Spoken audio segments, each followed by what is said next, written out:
Hello, kamusta na tayo? Ha? Nagbabasa tayo ng Bible, no? At saka nagpipray na tayo kay Almighty Father para maintindihan natin ang Bible. Magkwento na tayo. Ha? Nanonood ba kayo ng Squid Games? Di ba meron nga? May Squid Games, di ba? Mananalo ka ng 4 million plus dollars. Kapag nanalo ka, tapos mag-isa lang siya, di ba mananalo? So, nandun sila sa testing site, no? So, tayo din gano'n. Nasa testing site din tayo. Pero, imbis na maghihilahan tayo pababa, magtutulungan tayo para makuha natin yung prize. Ano yung prize na yon? To be with the Almighty Father in heaven. Kasi, hindi naman tayo makakaalis sa mundo ito ng buhay. Ano niyo ba yun? We will never get out of this world alive. Okay? Buhay tayo, pero may iba yung katawan natin. Hindi na itong katawan natin. Pag-alis natin sa mundo na to. Kasi papalitan ang katawan natin. Magiging holy kagaya ni Almighty Father at ni Jesus Christ. Kaya magiging worthy tayo na makasama sila in heaven. Tsaka ano nga, di ba malapit na yung Pasko, no? So yung Pasko, ang word na Pasko galing sa, di ba ang English Christmas? So ang Pasko galing sa word na Passover, no? Alam niyo yun, di ba? Yung Pasqua or Passover. Kaya Pasko sa Tagalog, pero sa English, di ba, Christmas? Di ba nakita ng mga wise men si Jesus Christ sa isang sabsaban, di ba? Sa Bethlehem. Nakatingin sila sa stars. Yung wise men na yun, hindi naman sila tatlo lang. Kasi wala namang binabanggit na tatlo lang. Di ba nagkwento na tayo dati? Walang binabanggit sa Bible na tatlo lang yung wise men or magi. Okay? Mga ano sila? Magi, mga magus. May mga ano sila, iba ang religion nila, Zoroaster sila. Zoroastrianism. Yun ang kanilang paniniwala. Pero dahil tumitingin sila sa stars at merong prophecy, kasi meron din silang knowledge, pero iba yung knowledge na alam nila. Pero pinakita sa kanila ni Almighty Father yun. Kaya nila nalaman yun. Kasi hindi naman nila malalaman na ipapanganak si Jesus kung hindi si Almighty Father ang nagsabi sa kanila. Okay? So, sundan nila ngayon yung star na maningning. Kung umiikot ba ang mundo, masusundan ba nila ang star? Kasi mga 1 month sila, no, na nagta-travel from the east ng Bethlehem. So nasa bandang sila, sabi Syria daw or baka Iraq, dun sila galing. So mahaba ang travel time nila, aabutin ng 1 month. So syempre, sinasabi kung umiikot ang mundo, syempre yung star iikot din, makakapunta ba sila dun sa sabsaban kung saan pinanganak si Jesus kung umiikot ang mundo?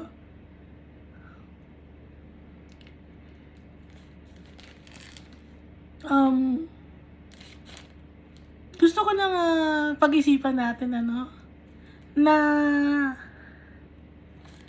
sabi nakapunta na sa moon ang tao. So, isang country lang nagsabi, no? Isang country lang siya na nakapunta sa moon. Kasi, gusto niyang i-establish here on earth na siya ang pinaka-powerful country. Naintindihan niyo? Kasi, nung time na yon sila Magellan, kaklase ko, sila Americo Vespucci, nagta-travel sila to conquer lands. Di ba kaya nga ang tawag sa country natin is Pilipinas? Kasi galing yan kay King Philip. Yung nagpangalan si Magellan na nagpangalan, di ba? Kinuha niya kay King Philip. No. Kaya naging Pilipinas or Philippines. Kasi nga, kino-conquer nila bawat lugar sa buong mundo. At kung sino ang mas maraming silang makonquer, sila ang pinaka-powerful country.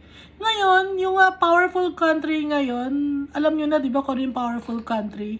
Kasi, nakapunta daw sila sa moon. So, para i-establish nila here on Earth na sila ang pinaka-powerful country, lumipad na sila papunta sa outer space.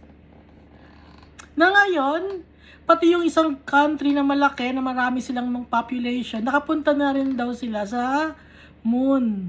Pati yung isang country rin na malaki, nakapunta na rin daw sa moon.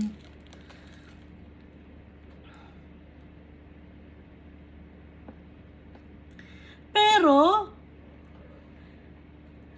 di ba merong, anong tawag doon? Yung nag-explore under the sea, yung submarine. Natandaan niyo ba yung submarine na nag-implode? Nagpupunta siya, gusto niyang pumunta sa pinaglubugan ng, ano ba yon? Titanic. Gusto niya magpunta sa pinaglubugan ng Titanic. Gusto niya mag-travel doon. Gusto niya i-explore yung pinaglubugan ng Titanic. Gusto niya tignan. Pero yung submarine na sinasakyan nila, nag-implode. So dito pa lang sa lupa, sa tubig pa lang, nag-implode na. Paano na pa kaya pag nagpunta tayo sa outer space? Ano ang mangyayari? Naiintindihan niyo ba yung gusto kong sabihin? Kung dito pa lang sa tubig, nag-implode na, paano pa nakapunta ng outer space ang tao? Kasi gusto na kanilang i-establish here on Earth, sa buong mundo, ipakilala na sila ang pinaka-powerful country. Naiintindihan na natin?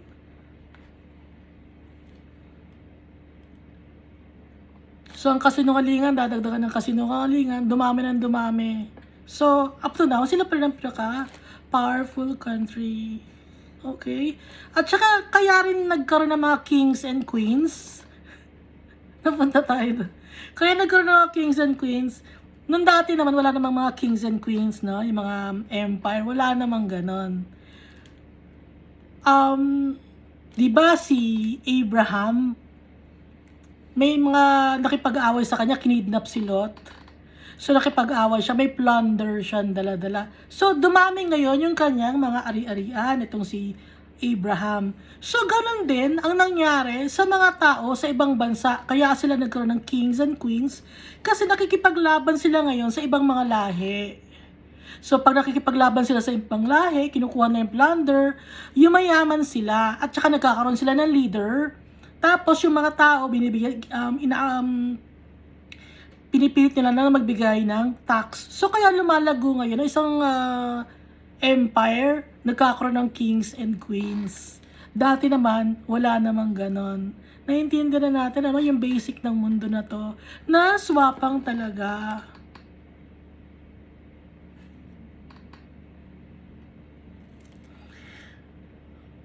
Si Almighty Father, ang totoong King. Si Jesus Christ, binigay ni Almighty Father ang honor na maging King din, Lord of Lords, kay Jesus Christ. Hindi dahil sa may sinakop silang country, kundi si Jesus Christ, ibinigay niya yung kanyang buhay sa atin para ma-save tayo, dalhin tayo sa place nila in heaven, sa perfect place in heaven. Kaya si Almighty Father, hindi siya swapang. Mapagmahal si Almighty Father.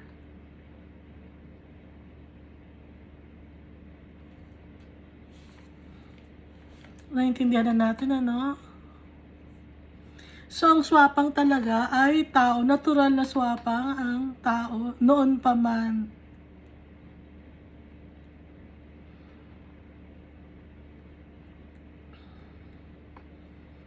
Nag-umpisa yun, alam niyo na kung saan nag-umpisa yun, di ba? Sa Book of Genesis. Tinest ni Almighty Father si Adam and Eve. Bumigay si Eve. Kasi pwede naman niyang ayawan yung ahas ni Eve.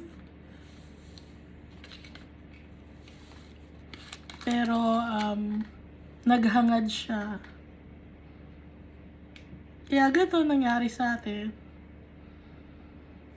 Pero kahit hindi naman si Adan at Eva ang nandun, kahit na baka yung mga anak pa niyang magsumunod, gaya ni Cain at Abel, ganun pa rin. Okay?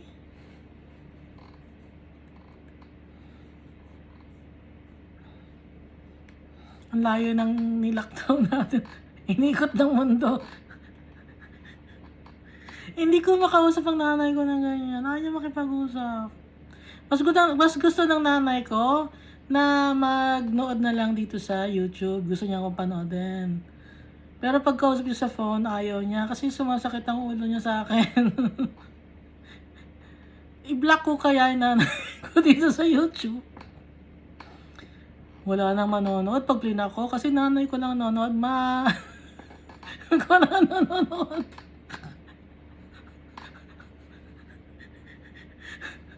May ko nanonood. Nakakailang nood ka na ba, ma? Gawin mo 10 naman. Ano ba, 20 na ba panood mo, ma? Pwede mo gano'n. Gawin mo 100, ma.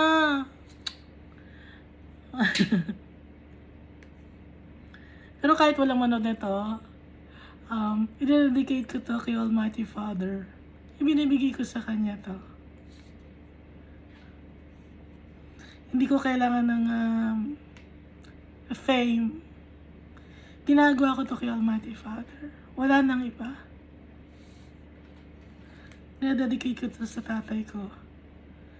Tsaka kay Jesus Christ.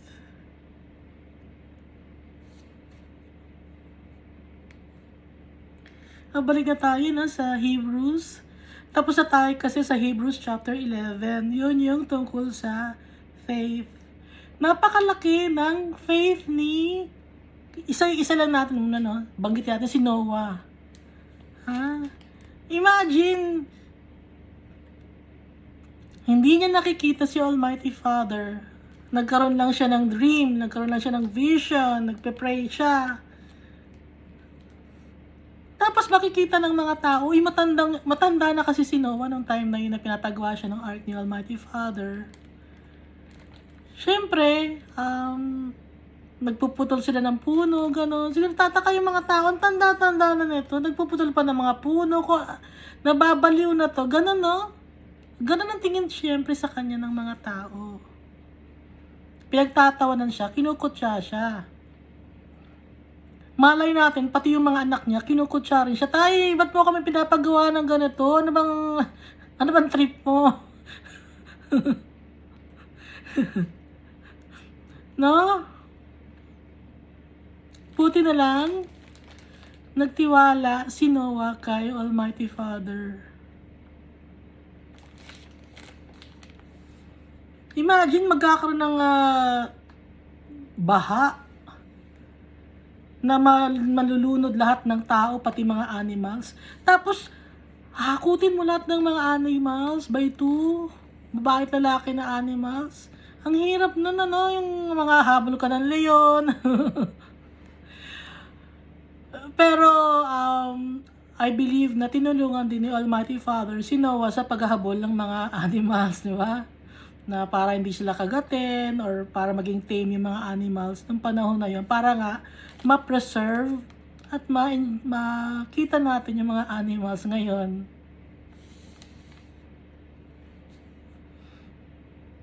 So, tayo ba? Kaya ba natin ang ganang faith? Ha? Napagtawanan tayo ng tao. Anong ginagawa niya? Ay, si Iska, anong ginagawa niyan? Salita ng salita sa internet. Wala naman nanonood.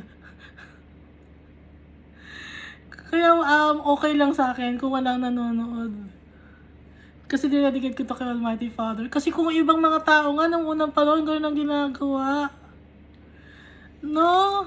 Kayo ba? Ano bang ginagawa niya para kay Almighty Father? para maipakita ko inyo kay Almighty Father yung pagmamahal niyo sa Kanya. Yung na may faith kayo kay Almighty Father tsaka kay Jesus Christ. Paano niyo pinapakita? Siyempre may kanya-kanya tayong way, no? Ano kaya ang way niyo? Hindi ko alam kasi hindi ko kayo nakakausap. Kasi tayo, katawan tayo ni Jesus Christ, iba-iba ang role natin as body, as a part of the body of Christ.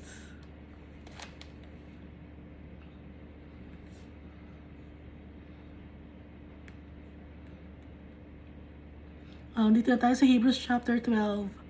Therefore, since we are surrounded by such a great cloud of witnesses, let us throw off everything that hinders and the sin that easily entangles, and let us run with perseverance the race marked out for us.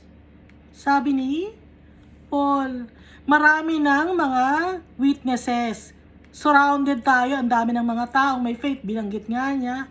Kaya tayo rin, wala nang makakapigil sa atin, wala nang hinder. Para gawin ang tama.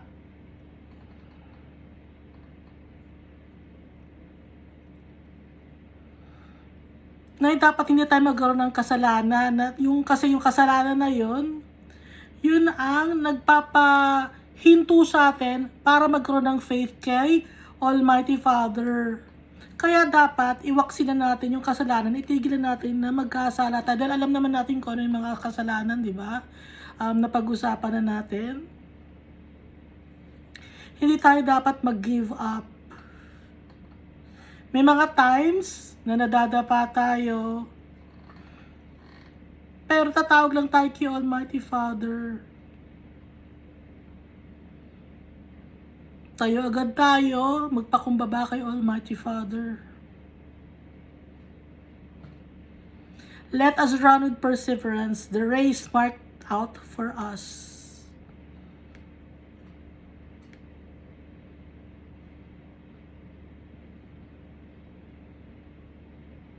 Hindi dapat tayo hihinto.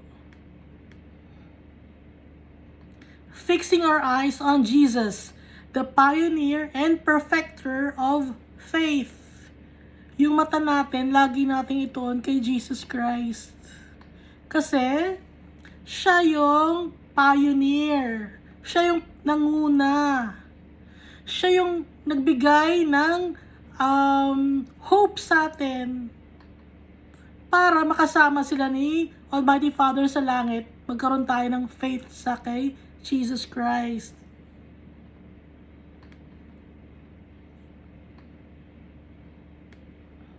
For the joy set before him, he endured the cross, scorning its shame, and sat down at the right hand of the throne of God.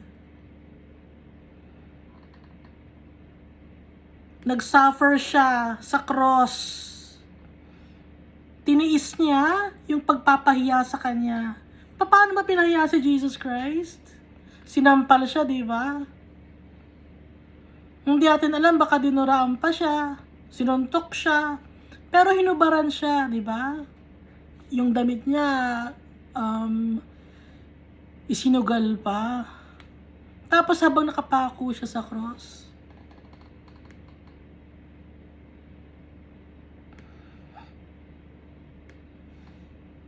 kaya ba ninyo yun? Yung nagpapapako sa cross dito sa may probinsya, no? Doon sa mga nagpapapako yung mga tao sa Pampanga.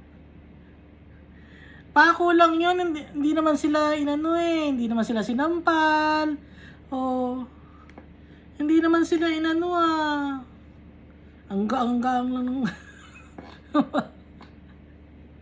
Iba yun, nagawa na ni Jesus Christ lahat, kaya hindi na natin kailangan pang gawin yung magpenitensya. Ginawa na ni Jesus Pinatawad na tayo sa kasalanan natin, kasi kung may nagpepenitensya pa, ibig sabihin wala silang pananampalataya kay Jesus Christ. Gusto pa nilang dalhin yung kasalanan nila at sila mag-present mismo kay Almighty Father Na ibig sabihin, na mayabang pa sila. Kailangan nga natin magpakumbaba, tanggapin natin na ginawa ni Jesus Christ yun para sa atin. Kasi pag tayo ang gumawa, tapos tayo nagpapako, ano ka, sino ka, di ba nagkasala ka, hindi ka naman perfect ka, si Jesus Christ kaya yun dahil siya ang perfect. So kahit anong gawing pagpapapako ng mga tao dito sa mundo, walang effect yun. Ginawa na ni Jesus Christ eh, tapos na. Kaya huwag nang gumanon. Sinasaktan nilang ang sarili nila. Anong tawag dun? Pati na sinasaktan yung sarili nila.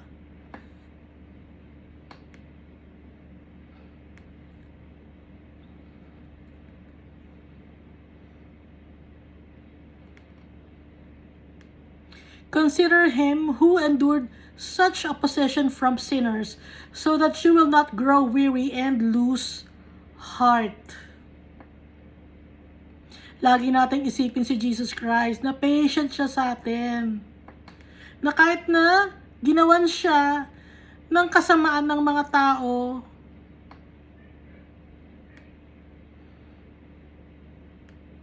hindi siya nawalan ng lakas ng loob. Hindi siya napagod. Kasi ang iniisip ni Jesus Christ, tayo pa rin. Tayo pa rin ang iniisip ni Jesus Christ.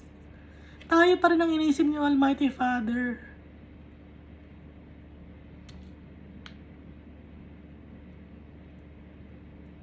Hindi pa tayo nagigilty ron.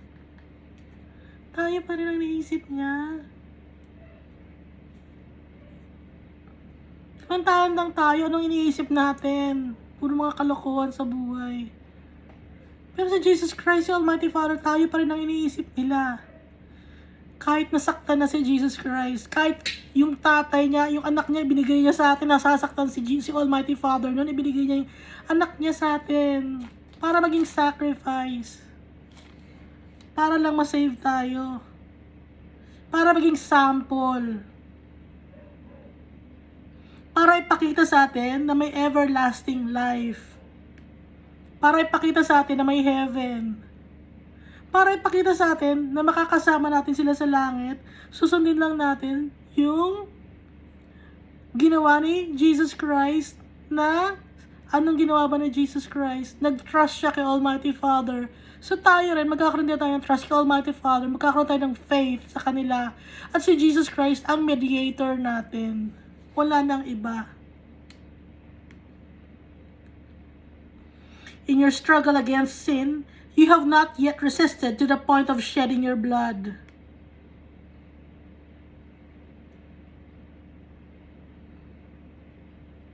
Nakita nyo? Nabasa nyo sa verse 4?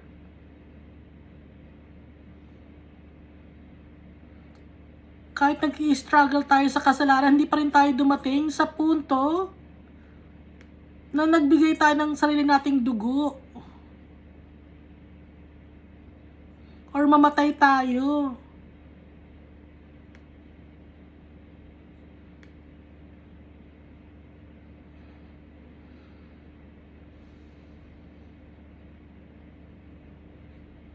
And have you completely forgotten this word of encouragement that addresses you as a father addresses his son?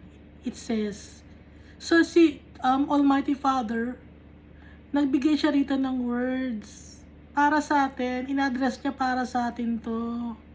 Kasi mahal niya tayo. Galing ito sa Proverbs, chapter 3, verses 11 to 12. Na binanggit ni Paul, my son, do not make light of the Lord's discipline, and do not lose heart when he rebukes you. Because the Lord disciplines the one He loves. And He chastens everyone He accepts as His son. So tayo, dinidisiplina tayo ni Almighty Father. Bakit tanong niyo, bakit kayo dinidisiplina? Wala namang kasalanan. Wala kang kasalanan. Ang pagsisinungaling, kasalanan yon. Lahat ng, pag nagsinungaling ka, kasalanan yon. Kahit maliit na sinungaling, kasalanan pa rin yun. Nagkuha ka ng ganyong kalit na bagay, nagnakaw ka, kasalanan pa rin yun. Pag nagsinungaling ka lang, no? Nagsinungaling ka lang, ha? Sakop na lahat ng kasalanan na yon. Walang mortal sin, walang ganon. Lahat ng kasalanan pantay-pantay. Ang kasalanan lang na hindi mapapatawad is yung babastusin natin ng Holy Spirit. Pero yung kasalanan na nagnakaw ka, para ka na rin naggawa ng adultery nun. Para ka na rin pumatay ng tao nun. Kasi si Almighty Father na nagsabi na huwag kang magnakaw or huwag kang magsinungaling, siya rin na nagsabi na huwag kang gagawa ng adultery. So, magkaka-level lang yon. So, walang mga, ay mababaw lang ang kasalanan mo, konti lang yan, nagsinungaling ka lang. Hindi. Kasi pag nagsinungaling ka, lumalaki yung kasinungalingan na yan. Nakakapatay ng tao ang kasinungalingan na yan. Kaya ang kasalanan, pantay-pantay lang. Kaya ngayon, si Almighty Father, dinidisiplina niya tayo. Lahat tayo, dinidisiplina niya. Kaya wag tayong panghinaan ng loob. Kasi kinoconsider niya tayo ng mga anak niya. Baka may magsasabi niya, huwag na ako i-consider na anak para hindi na ako maparusahan, hindi na ako ma-correct, para gawin ko na ang gusto ko. Pwede naman yun, may choice ka naman na hindi mo gustong sundin si Almighty Father. Pero dapat maging handa ka after life here on earth. Dapat maging handa ka. Dahil hindi ka ni Almighty Father kikilalanin na anak. Ikakahiya ka na Jesus Christ.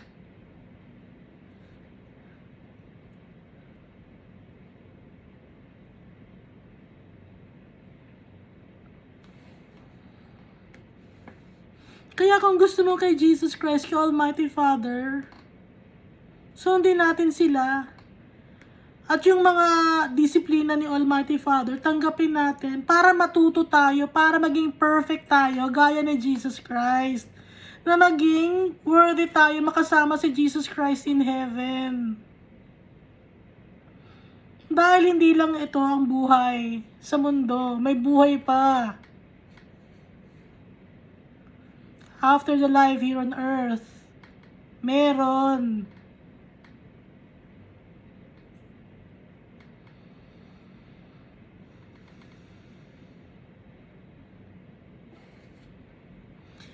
At saka, si Almighty Father, global, buong mundo ang ginagawa niya. Kahit, kasi sabi ko, Almighty Father, gusto ko matuto ng Aramaic. Kasi Aramaic, di ba, yun ang salita ni Jesus Christ. Sasabihin sa atin ng Almighty Father, hindi mo na kailangan matuto ng Aramaic kasi naiintindihan naman kita, di ba? Nagkakaintindihan naman tayo pag nag-uusap tayo. O ganon. Ako pa naiintindihan pa yung gusto kong sabihin.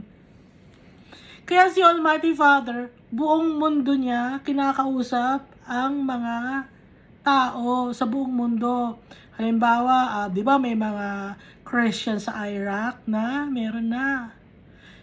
Iba ang salita nila doon, pero nakakausap nila si Almighty Father. Kasi nga si Almighty Father, naiintindihan niya. Sa puso, nakikipag-usap si Almighty Father sa atin. Kaya sabi ni Almighty Father, hindi mo na kailangan mag-aaral ng Aramaic.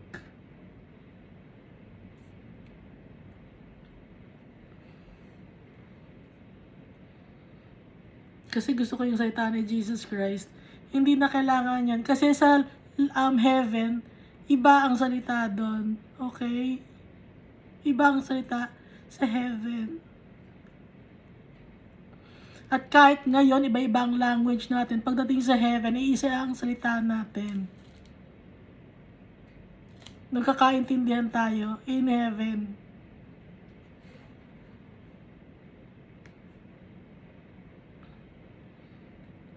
Kaya, yung pagdidisiplina sa atin ni Almighty Father, tanggapin natin. Kasi, pag tinanggap natin yan, ibig sabihin nagpapakumbaba tayo sa Kanya. Ina-accept natin yung kamalian natin. Kasi ang gusto ni Almighty Father, mapagkumbaba ang mga anak niya gaya niya. Dahil si Almighty Father, mapagkumbaba siya.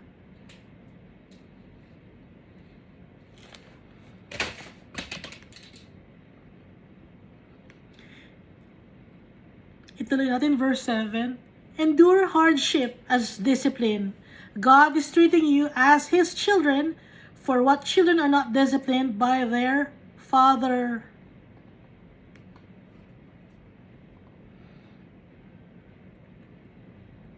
So, nadidisiplina tayo ni Almighty Father. Di ba yung mga tatay ninyo sa lupa dito, didisiplina ba kayo? Para matuto? Ganun din si Almighty Father, para matuto.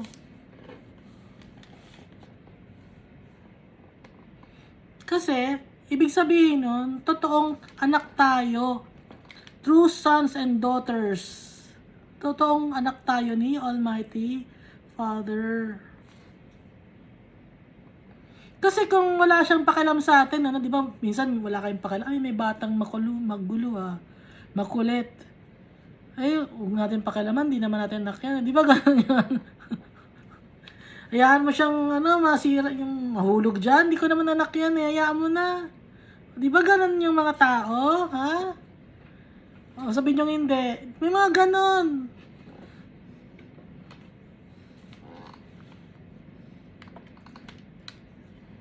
Di ko naman anak yan Paglaki niyan, bahala siya. Paglaki niya, yun siya. O, di ba gano'n ang mga tao? Pero si Almighty Father, didisiplina niya tayo. If you are not disciplined and everyone undergoes discipline, then you are not legitimate, not true sons and daughters at all. Moreover, we have all had human fathers who disciplined us, and we respected them for it. How much more should we submit to the Father of Spirit and live? May tatay tayo dito sa lupa, dinidisiplina nila tayo.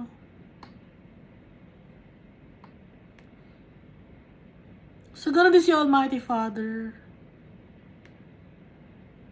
Di ba yung mga tatay natin dito sa lupa, kahit dinidisiplina tayo, napapagalitan tayo, nirerespeto naman natin yung mga magulang natin. Paano pa kaya si Almighty Father? They disciplined us for a little while as they thought best. But God disciplines us for our good in order that we may share in His holiness. Para ma-share natin ang holiness ni Almighty Father, kaya dinidisiplina tayo. Kasi si Almighty Father, disciplined siya. Mapagkumbaba siya, mapagmahal siya, ayaw niya ng kasalanan. Malinis si Almighty Father.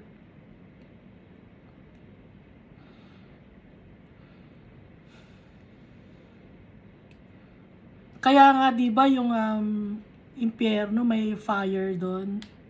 Kasi gaya nga ng binanggit ko dati, yung fire para siyang yung agua oxinada.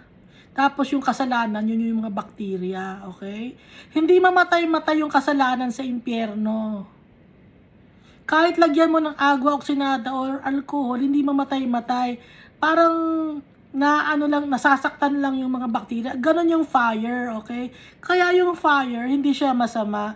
Minsan kasi si Almighty Father, di ba yung burning bush? Kasi nga, nililinis niya yung lugar na yon. Okay? Yung fire naglilinis. Ngayon, since yung impyerno, gustong malinis yun, hindi malilinis yung kasi nandun yung mga madudumi. Kaya, yung fire doon, day and night, hindi nawawala. Naintindihan nyo na? Di ba binanggit ko dati?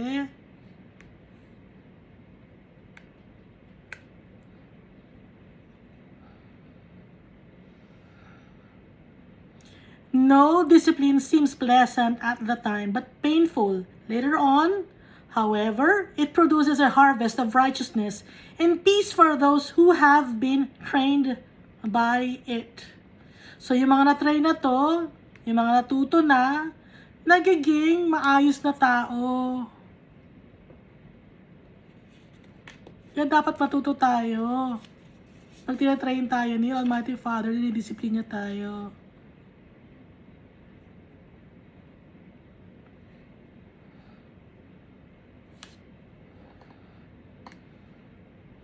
Pero masakit, di ba, yung discipline ni Almighty Father?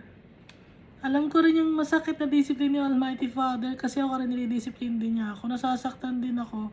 Pero tatanggapin ko yun kasi alam ko yung kasalanan ko. Alam ko yung pagkakamali ko.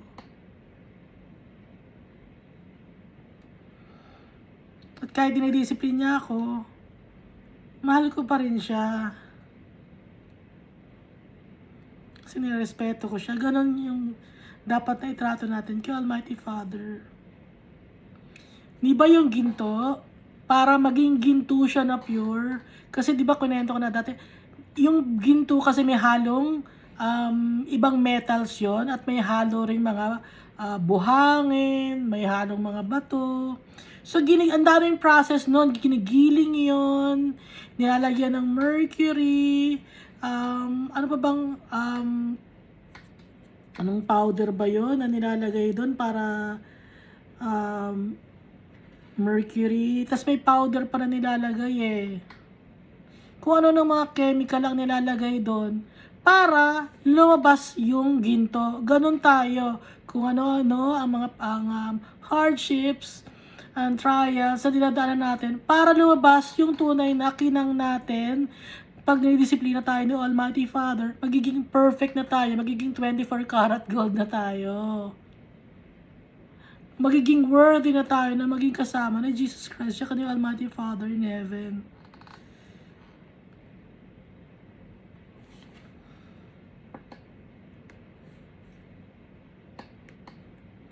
Therefore, strengthen your feeble arms and weak knees. Make level paths for your feet, so that the lame may not be disabled, but rather healed.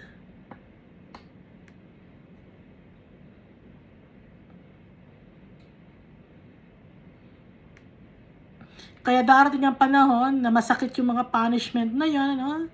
Pero dadating ang panahon na magkakaroon tayo ng peace at matututo tayong mamuhay ng tama. So, umpisa lang masakit na yung parusa sa atin. Pero natututo tayo, habang natututo tayo, ginaunti-unti na natin ginagawa yung tama, magiging perfect na tayo, gaya ni Jesus Christ.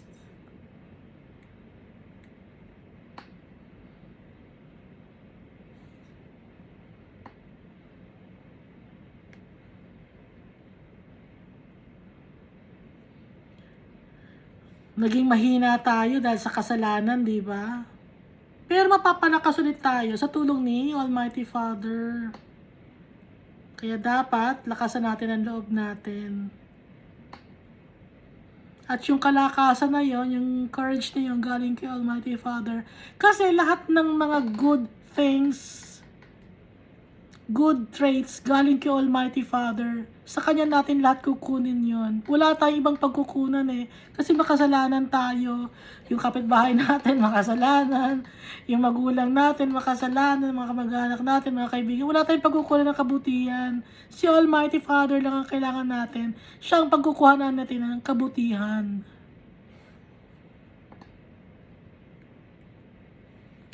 Make every effort to live in peace with everyone and to be holy. Without holiness, no one will see the Lord. Ang hirap na to, di ba? Make every effort to live in peace with everyone and to be holy. Without holiness, no one will see the Lord. Kahit na pintasan ka, make effort to live in peace with everyone. Kahit na inaaway ka na, make effort to live in peace with everyone. Kahit na ini-scam ka na, make effort to live in peace with everyone. Inaano ka na, inuungusan,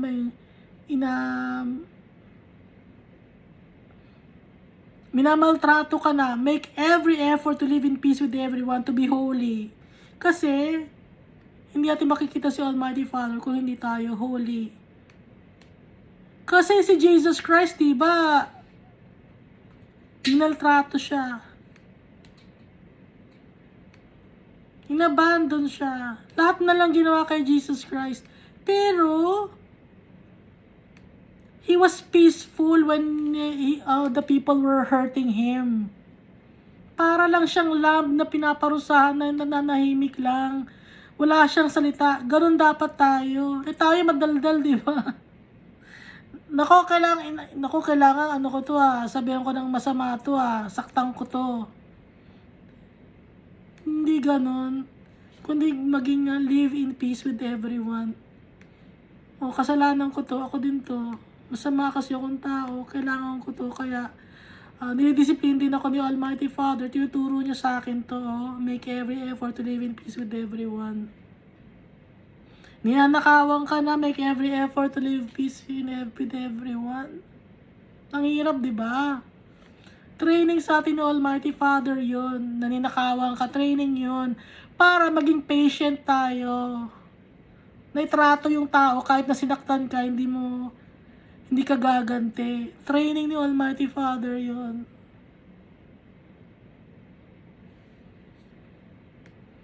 See to it that no one falls short of the grace of God, and that no bitter root grows up to cause trouble and defile many.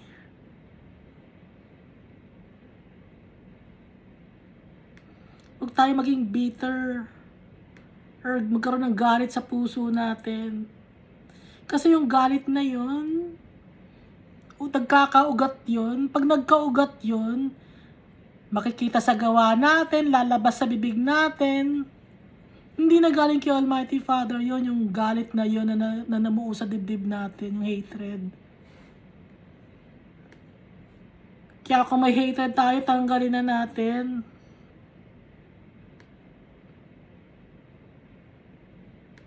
Ang hirap, no? Tinuturuan tayo ni Almighty Father, kaya sinasabi niya sa atin to.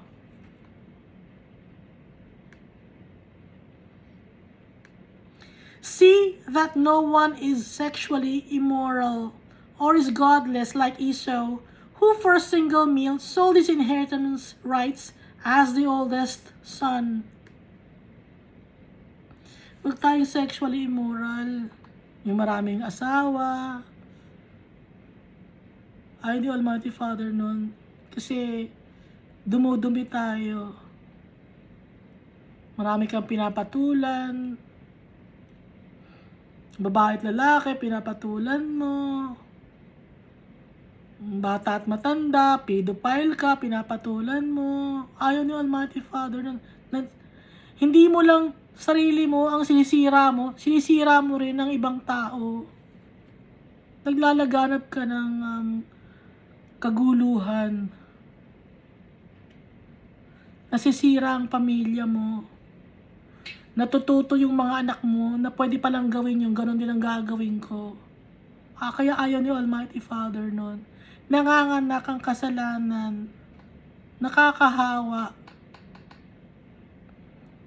And at the same time, magkakaroon ka ng sakit. At hindi normal yon. Kaya ka nagkaroon ng addiction. It's because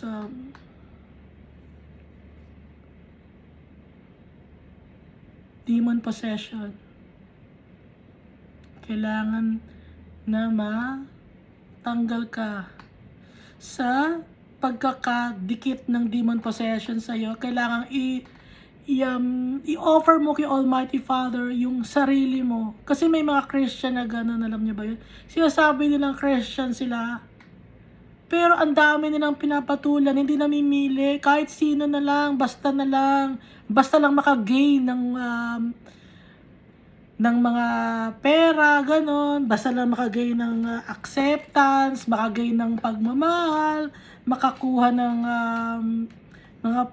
mga ay may bayad to, may kotse, ganon. So nagiging materialistic ka, ginagamit mo yung katawan mo, pero sinisira mo rin yung katawan mo. And at the same time, yung spiritual life mo masisira din. Pati yung pamilya mo, mahahawa din na gano'n na nakikita sa'yo.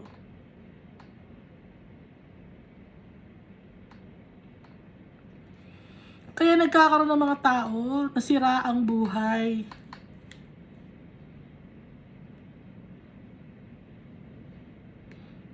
Kasi sila, na-inspire sila, kumbaga ay gano'n ang ginagawa ng tatay ko, pwedeng siguro gawin ko na rin yun.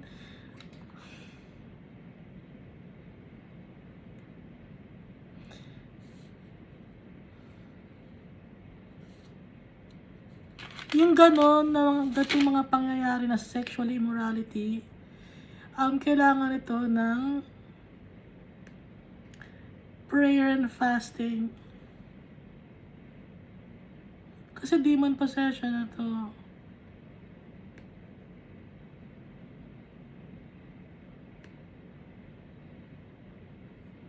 You have to be released from the bondage of sexual immorality. Kung follower ka ni Christ. Naintindihan niyo ba? Kung follower ka ni Christ.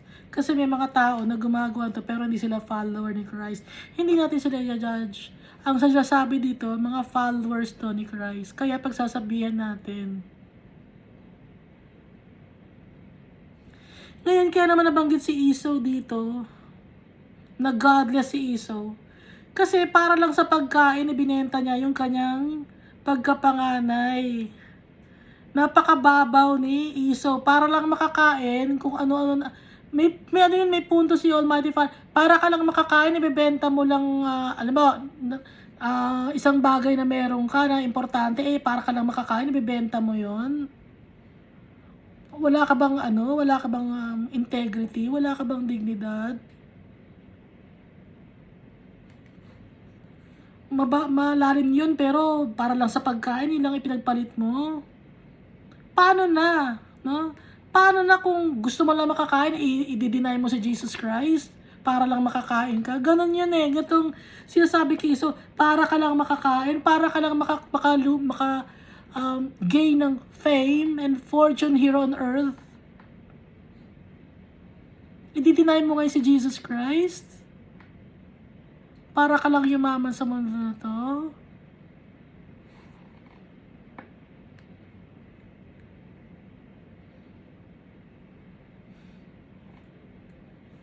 Afterward, as you know, when he wanted to inherit his blessing, he was rejected. Even though he sought the blessing with tears, he could not change what he had done.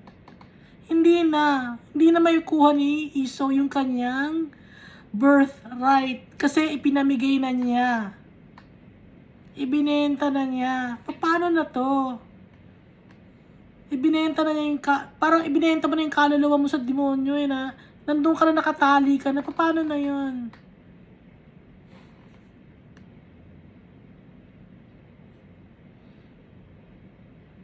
Ganun na lang ba yun na iiyak ka na lang, makukuha mo na agad? Ibinenta mo ng isang importanteng bagay sa'yo, tapos iiyak ka lang, makukuha mo na ba agad yun? Kailangan pagpaguran mo. Paano ang pagpapagod? Paano bang pagpapagod na sinasabi dito? Magpakumbaba kay Almighty Father. Kasi may kaparusang nag-iintay sa mga ganito, yung mga bagay na yung mga tao na ibinenta nila ang kanilang sarili para lang sa karangyaan ng mundo na to.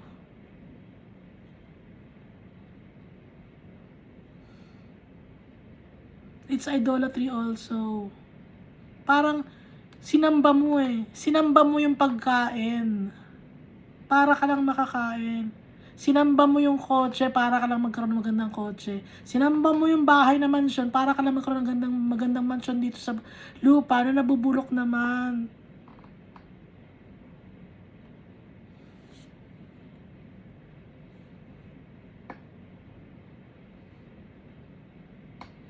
Kaya an example niya si Esau.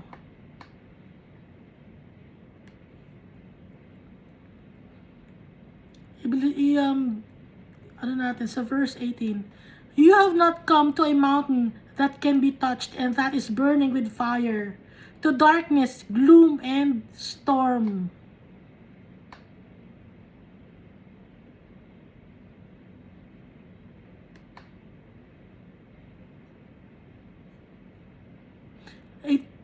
To a trumpet blast or to such a voice speaking words that those who heard it begged that no further word be spoken to them, because they could not bear what was commanded. If even an animal touches the mountain, it must be stoned to death. The sight was so terrifying that Moses said, I am trembling with fear. Binabanggit dito ni Paul yung tungkol kay Moses na lalapit siya sa mountain pero nag-burn yun ng fire yung bush, tapos dark doon, may storm, tapos narinig nila yung boses ni Almighty Father. Tapos pag kahit na yung animal na makatouch lang ng mountain, namamatay na, papatay na, babatuhin ng bato. Kaya nga sabi ni Moses, I am trembling with fear. Takot na takot si Moses kay Almighty Father.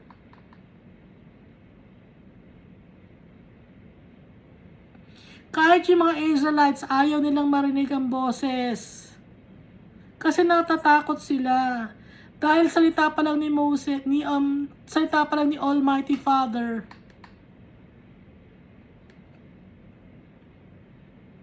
With conviction and authority, ganun si Almighty Father. Mapagmahal siya. Pero kung gusto niyang ituwid yung mga anak niya, gagawin niya para mapabuti. Ganito kay strict si Almighty Father. Strict si Almighty Father, pero yung strictness niya, it's for us, para makapunta tayo in heaven, to be with Him.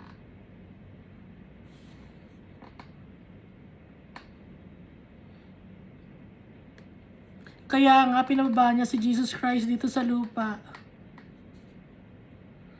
Para hindi na maging masyadong harsh, na pacify si Almighty Father. Nung si Jesus Christ, isinacrifice na niya yung sarili niya para kay Almighty Father. Kasi, perfect sacrifice si Jesus Christ. Wala nang ibang perfect sacrifice. Si Jesus Christ lang. Kasi si Jesus Christ, napagdaanan niya lahat yung trials, temptations, and tribulations. Pero, na-perfect niya yung exam. 100% perfect. Ni Jesus Christ. Kaya, masaya si Almighty Father. Kaya si Jesus Christ ang perfect sacrifice. Humupa ang galit ni Almighty Father because of Jesus Christ. Kaya si Jesus Christ ang mediator natin kay Almighty Father.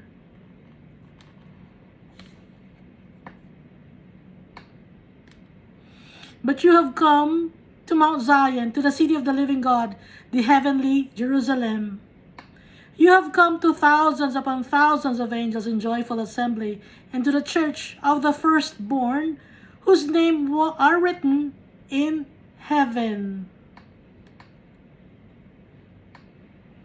You have come to God, the judge of all, to the spirits of the righteous made perfect, to Jesus, the mediator of a new covenant, and to the sprinkled blood that speaks a better word than the blood of Abel.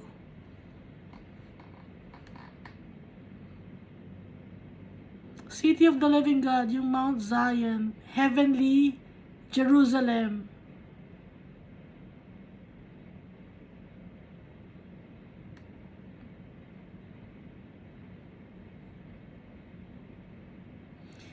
The church of the firstborn, whose names are written in heaven. Sino binabanggit na firstborn dito? Whose names are written in heaven? Tayo ito mga followers ni Jesus Christ.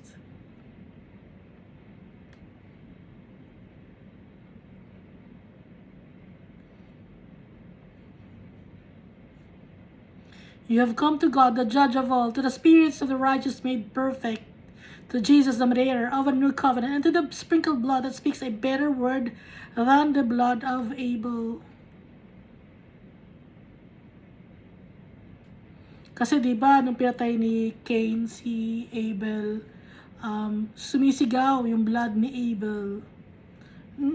Figuratively speaking yun hindi yung blood sumisigaw, kundi yung figuratively speaking lang to, na yung sprinkled blood that speaks a better word than the blood of Abel. Kasi si Abel, syempre, makasalanan siya. Nakakasala rin si Abel, pero maganda yung kanyang sacrifice. Pero si Jesus Christ, mas better mediator sa New Covenant. Kasi perfect siya.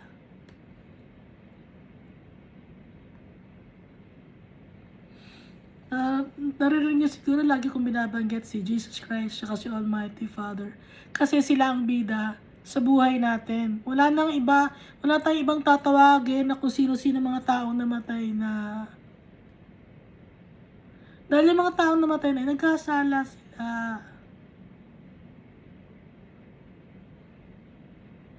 Ang hindi na nagkasala si Jesus Christ.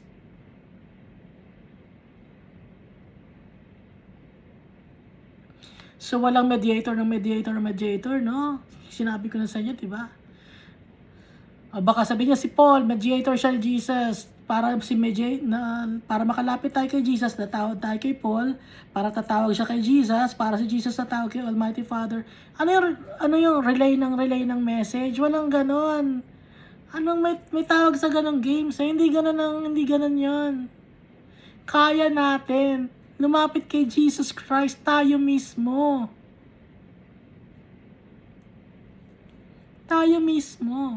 Diba nga sabi ni Paul, gayahin niyo ako.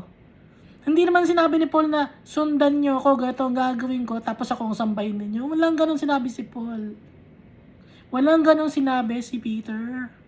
Si John, walang ganun sinabi. Si Mary, walang ganun sinabi. Anong sabi ni Mary? Sundin nyo siya kahit ano ang sabihin niya ni Jesus Christ. Sundin nyo.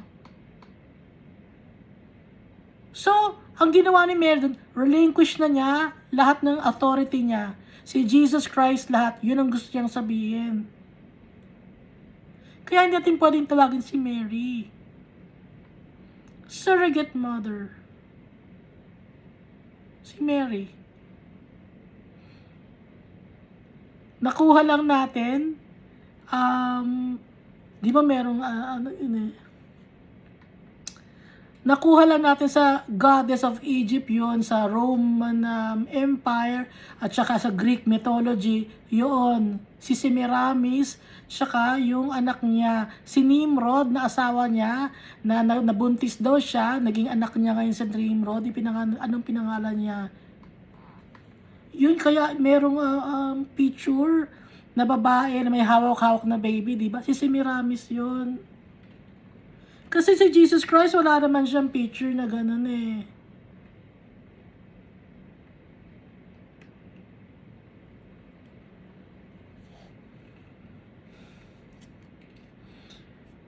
Nung nabuhay dito sa mundo si Jesus Christ, walang picture, walang drawing. So, sino yung nasa picture na tinatawag ninyo nasa picture? Sino yung pinupunasan ninyo ng panyo? Sino yung sisindihan ninyo ng kandila? Sino yon? Hindi si Jesus. Maikli ang buhok ni Jesus, hindi siya mahaba. Nazarene siya, pero hindi siya Nazarite. Si Jesus, ang Nazarite, hindi nagpapaputol ng buhok. Hindi pwedeng lumapit sa mga taong patay na. Ang Nazarite, hindi pwedeng uminom ng alak. Yun ang Nazarite. Si Jesus Christ, lumapit siya sa mga taong may sakit, sa taong namatay na, di ba? Binuhay niya si Lazarus.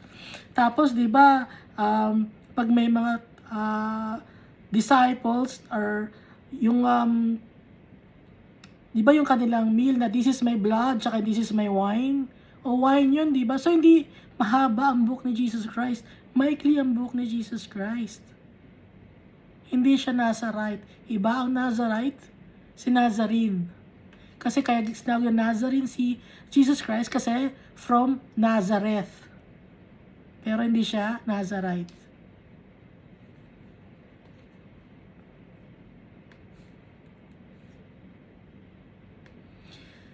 See to it that you do not refuse him who speaks, and they did not.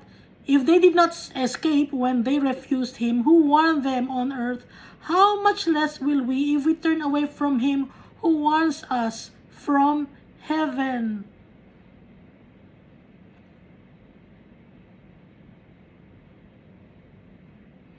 Kaya pag nagsasalita si Almighty Father sa atin, maging careful tayo. At dapat sundin ang sinasabi niya. Yung mga warnings niya, sundin natin. Kasi hindi tayo makaka-escape kay Almighty Father. Hindi tayo makakapagtago kay Almighty Father. Walang taguan. Hindi. Kita tayo ni Almighty Father. Yung ginagawa natin kasalanan sa dilim. Alam ni Almighty Father yon. Walang malilihim kay Almighty Father. Nasa isip natin, walang malilihim kay Almighty Father. Alam niya lahat.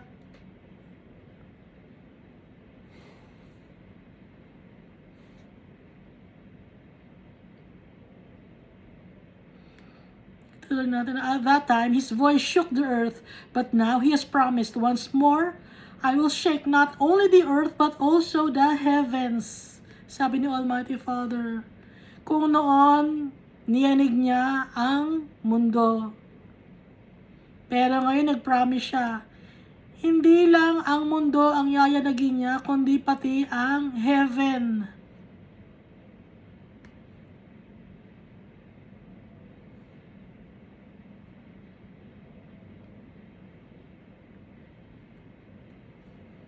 The words once again indicate the removing of what can be shaken, that is created things, so that what cannot be shaken may remain. Anong ibig sabihin nito? The words once more indicate the removing of what can be shaken. That is created things, so that what cannot be shaken may remain. So, dapat tayo, maging steadfast tayo sa paglilingkod kay Almighty Father, sa pagmamahal niya sa atin. Magtiwala tayo sa Kanya tayo kumapit para ma-remain tayo sa Kanya. Hindi tayo mahulog. Hindi tayo matanggal. Habang sinashake niya, yung heaven and earth. Kapit tayo kay Almighty Father, kay Jesus Christ.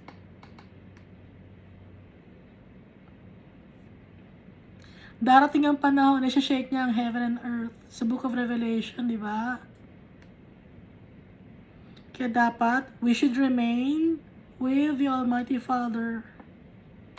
Therefore, since we are receiving a kingdom that cannot be shaken, let us be thankful and so worship God acceptably with reverence and awe, for our God is a consuming fire.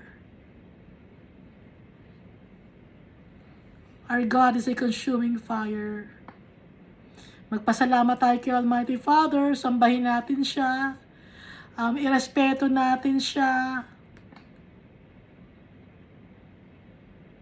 katakutan natin yung punishment na ibibigay niya sa atin para hindi natin gawin. Kasi our God is a consuming fire. Ano ba yung sabihin ng consuming fire?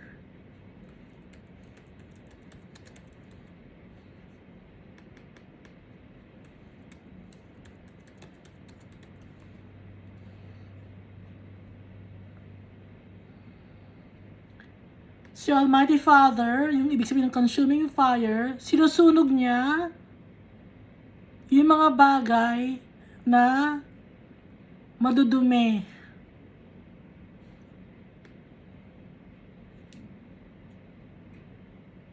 Sinusunog niya ang mga bagay na makakasira sa atin.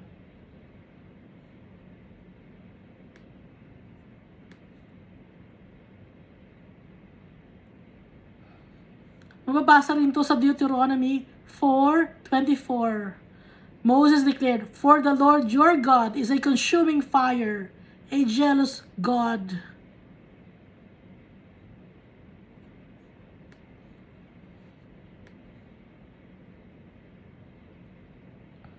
So lahat ng mga tao na hindi sa Kanya matutupok, masusunog, mapupunta sa impyerno. Yung mako-consume sila ng fire, pero hindi sila mamamatay. Ganun ang impyerno. Day and night. Nagsisigawan ng mga tao sa impyerno sa sobrang sakit. Pero dahil na-judge na sila, final na yon. Di ba nga nabasa natin, after death comes judgment. Kaya kung follower tayo ni Christ, huwag tayong matakot. At kung hindi ka follower ni Christ, matakot ka. So, kung hindi ka follower ni Christ, ngayon pa lang, sundin natin si Jesus Christ. Tsaka si Almighty Father. Dahil ang gusto nila mapabuti tayo, makasama tayo in heaven, maging holy tayo, gaya ng tatay natin, si Almighty Father, at gaya ni Jesus Christ.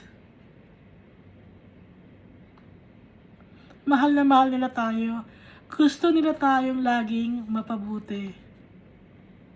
Kaya, tatay natin, si Almighty Father, dinidisiplina niya tayo para hindi tayo mapunta sa lugar ng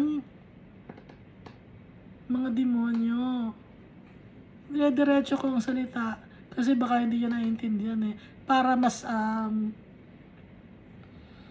maintindihan ninyo, kasi baka pag pinaganda ko pa hindi nyo maintindihan. Kaya diretso ko ang salita.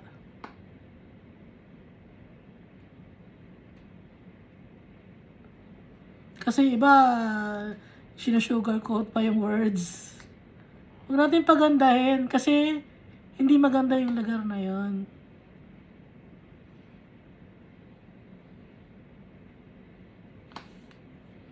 Dahil doon, may fire, hindi mauubos yung fire day and night. Dahil yung mga kasalanan ng tao, na-judge na sila, hindi sila matutupok. Forever na silang ganon. Tayo naman, as followers of Christ, forever na rin tayo sa heaven with Jesus Christ and Almighty Father. So, anong pipiliin mo? Ngayon pa lang, mamimili na tayo.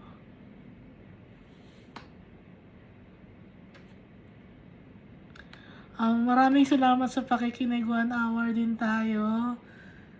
Isang chapter, 1 hour. Nagpapasalamat ako kay Almighty Father sa guidance na binibigay niya sa akin. Kasi tuwing mag-share ako ng Word of God, hindi ko alam kung ano ang sasabihin ko. Kaya nagpapasalamat ako sa Kanya, sa kabaitan niya. Kasi dinededicate ko sa Kanya lahat ito. Patuloy tayo magpa-pray kay Almighty Father, tsaka kay Jesus Christ. Magtiwala tayo sa kanila. Alam kong mahirap, dahil hindi nyo nakikita, hindi ko rin nakikita.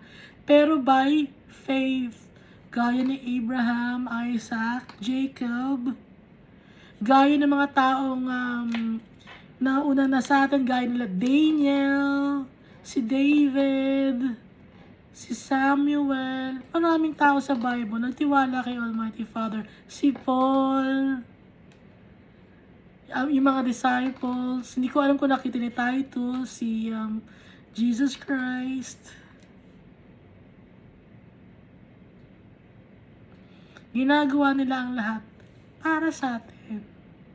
Dahil hindi itong mundo na to ang tunay na bahay natin. May tunay na bahay tayo kay Almighty Father in heaven. Maraming mansion sa bahay ni Almighty Father. Puros kristal. Gawa sa kristal, maningning. Walang sun doon kasi ang nagbibigay liwanag doon is yung holiness ni Almighty Father. Walang kuryente doon. Kasi ang holiness ni Almighty Father, yon ang nagbibigay ilaw sa lugar na yon, sa heaven. Si Jesus Christ, si Almighty Father. Sila ang source. Lahat.